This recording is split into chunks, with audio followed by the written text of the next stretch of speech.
Hi all, Taylor from Tay Time, recapping Walking Dead Season 8 mid-season finale. Some of you might be wondering, I thought you weren't going to make a video today. I'll make another video explaining that. First things first, this was a good episode. I have a feeling that the mid-season finale and mid-season premiere will be similar to Season 5's mid-season finale and mid-season premiere, where the mid-season finale was like, really? And then the mid-season premiere was like, oh my god. But I will say this episode was great. And definitely, if you are comparing it to Season 5, more action-packed. The next few things I'm going to say is this. This is my big thing, and it's kind of pissing me off, and it's not because Daryl's one of my favorite characters. It's because of fact. And I'm one of those people that's like, really? You're missing the point. A lot of people are saying Daryl got Glenn killed, he got Carl killed.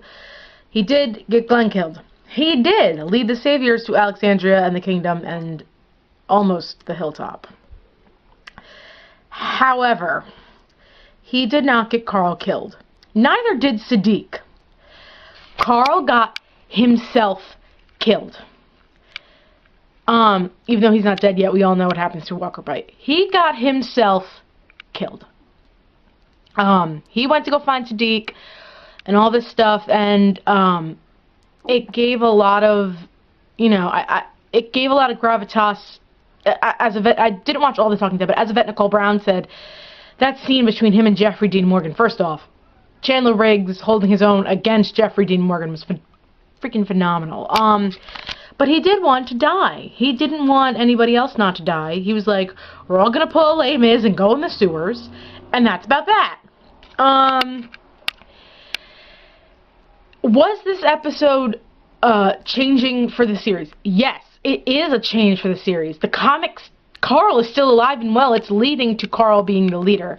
As I've always said, the show has been leading more towards a Daryl or Carol or Michonne leadership. One of those other characters.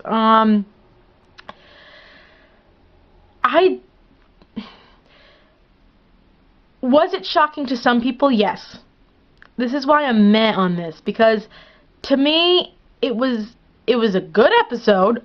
I mean, I loved the action that was in it. I really loved the performances in it. But to me, shocking would have been, if this were me, I would have done, like, just because I want my Avengers mashup to happen, because now they film in Atlanta, like, Iron Man flying over, no, I'm just kidding, but, like, the helicopter flying over, or, like, the Oceanside actually coming back and fighting. I'm also going to get this right off the bat. I know I've said this before about Rick. Harry Potter did not make these mistakes when he was alone, or this much mistakes when he was alone. Not just really any superhero we know of. Neither did, like, half the people on Turn when they were on their own, like, or, like, people on the last ship. Although the last ship, it's kind of hard to mess up stuff because you are in the Navy. But, or, like, people don't mess up this bad in a leadership position. He should have never gone back to the garbage people unless it was to kill them. Speaking of the garbage people, they do need to go. However, I still stand by what I said last week. When they retaliated after the Sanctuary incident, when our Queen and Savior, Carol, showed up to save Rick with Jerry,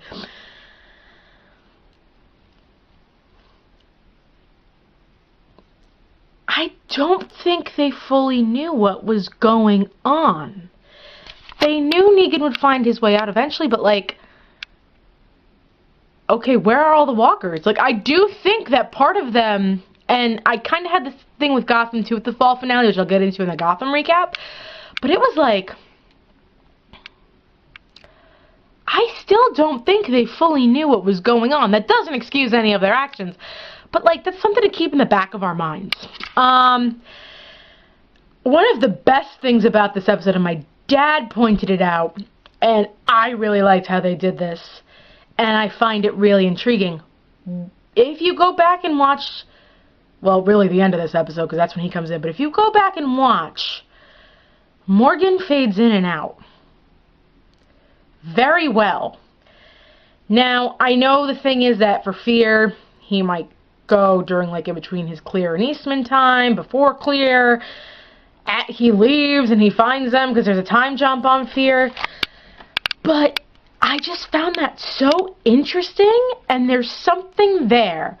There is something there that we don't know of, and I am very intrigued by it. And I have to give Scott Gimple so much credit for that.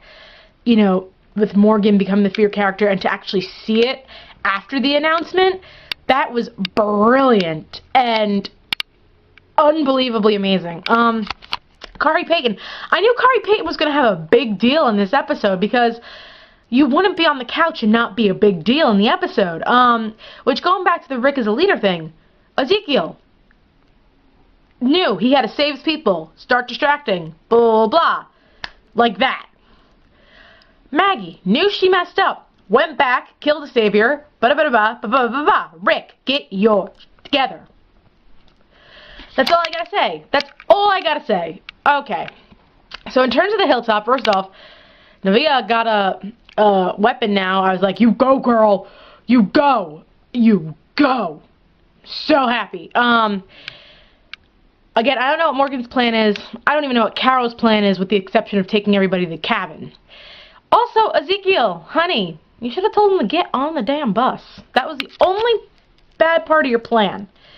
But I like that he has this reawakening that he needs to go down as a king. In terms of Maggie, I don't know if Negan knows she's pregnant. You know, I don't know what's going to happen to Jerry. Jesus is still having issues. So is Gregory, but let's be real, Gregory needs to go. Members of the Apocalypse. Maggie got her spine back, and I liked that, and I liked seeing that. I don't know what's going to happen with Gabriel and Dr. Carson, because, again, Gabriel's like, what the hell, Eugene? I would love to know exactly what Eugene did with the speakers. That's just me.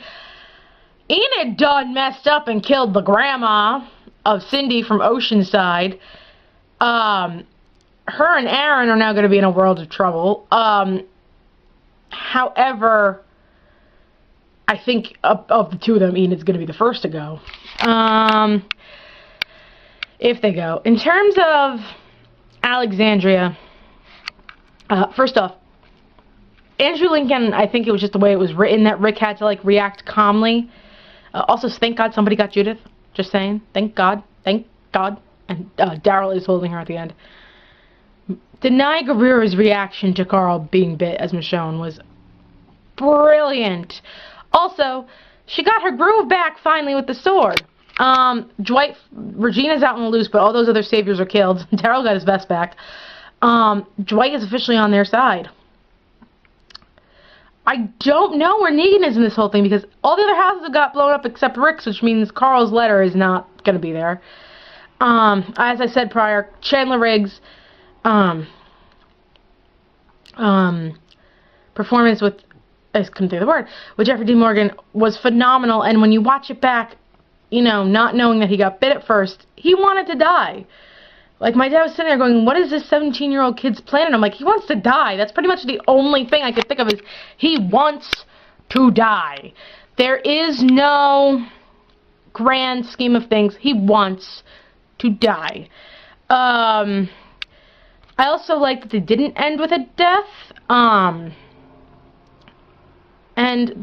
so forth. Again, this is a game changer for the show. This is a game changer for the show.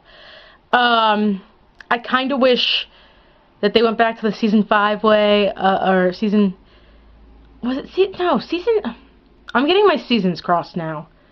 So early in the episode I said 5, but I think I meant 6. Yes, I meant 6, because that's when Jesse got killed, because it was the start of March to War. Oh no, No Way Out. It was the start of No Way Out. Sorry, it was the start of No Way Out. So that was my mess up. But 5, I am right on this. 5 was when Morgan came back. Like with the codas, I feel like we need that for the helicopter, for Heath, if Fear is going to cross over. And let me tell you something, again with Morgan's little thing, something tells me we are going to see somebody from Fear on this show. How, I don't know. So I don't have any predictions really because I haven't watched the rest of The Talking Dead. I will say this. I do think at least Aaron will make it out of the Oceanside. I do think Oceanside, now that Cindy's the leader, is going to be, you know, revved up, ready to go. I don't know where the Alexandrians are going to go. I do think Maggie's going to, I don't know why she didn't choose Backstreet Boy or Mr. Longhair. She chose the Ike Barinholtz lookalike. No offense, Ike. You're an awesome person. I do think we are going to see a lot of what happened and that we didn't see happen, and it's going to be very action-packed and very sad. So let me know what you guys thought down in the comments down below. Please like and subscribe. Thanks, guys.